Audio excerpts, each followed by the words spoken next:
I'm Jessica Baum, author of Anxiously Attached, Becoming More Secure in Life and Love, and I'm a psychotherapist. And I study attachment for a living and help so many individuals and couples resolve attachment issues. Your attachment style is your embedded patterns and how you adapted in your early formative years in terms of co-regulation and getting your needs met and your felt sense of connection in relationships, primarily with your primary caregivers. What happens is we're attaching from birth to death. So as we get older and we're in our romantic relationships and just in our closer relationships, we reenact our attachment patterns. And so our attachment patterns are a combination of our embedded patterns and adaptations and somebody else's.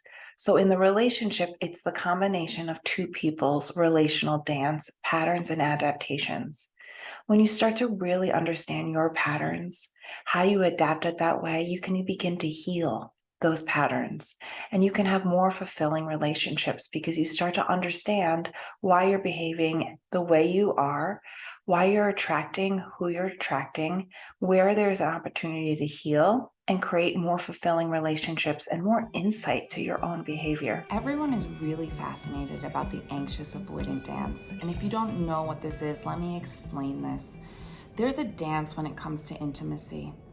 And with an anxious person who has an embedded anxious pattern and an avoidant person who has a pattern of shutting down, often these two gravitate together like moth to a flame. And there's a lot of reasons why, and I can talk about the why. It's not necessarily a bad pairing. It can be a more turbulent pairing if you don't understand what's happening. So often what happens is an anxious person really has a fear of abandonment, and both have a fear, but they kind of work through that fear differently. So the anxious person kind of expands their energy and seeks closeness and wants commitment and wants time together. And as their anxiety kind of expands and their nervous system gets bigger, they can be angry, they can lash out, but they can also overcompensate and be a people pleaser. All those things come hand in hand with someone who has a little bit more of an anxious system.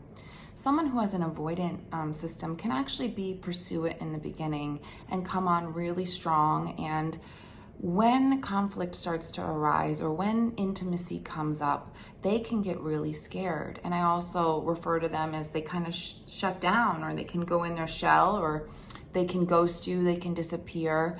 But really their system's saying, this is too scary for me. The intimacy is too scary. It's touching something deep in me. So they can shut down. And it doesn't matter who reacts first. The issue is it's a chain reaction, a domino effect. So if the anxious person gets anxious around their abandonment and seeks to come closer, the avoidant person shuts down and it causes more anxiety. Or if they're coming into connection and the intimacy is scary for the avoidant person, they shut down, then the anxious person will get bigger and it causes more anxiety. So really understanding the dynamic can actually break the pattern. And there is a way to break the pattern. I'm going to talk about a couple more things you need to know if you want to have that fulfilling, sustainable relationship. If you're someone who has more of an anxious attachment style, you really want to look for someone who can have conflict with you and come back and take ownership. In every relationship, there's something called rupture and repair. It's not that we have perfect relationships, it's that we need to partner with people who have humility and the capacity to have empathy. And when there's a disconnect, even if they shut down a little, they come back to the table for repair.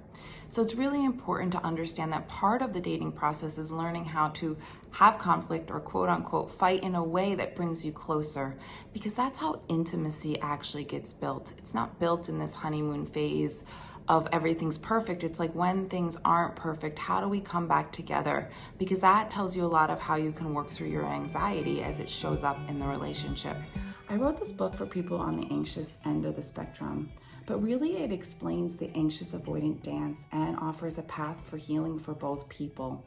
When you really start to understand your embedded patterns, heal your core wounds, and know how avoidant people use these strategies too, you develop not only compassion for yourself, but you start to see this dynamic in a new light.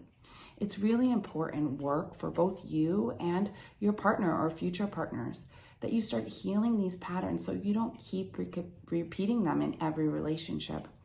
Remember, your patterns live inside of you, and there is a possibility to work towards security with both you and your partner, but you can't without the knowledge and the tools of what it actually takes to get conscious and to heal what's going on inside your relationship dynamics. Please get this information and start your healing path so you can heal your relationship and also just heal yourself and know how to move forward in your life.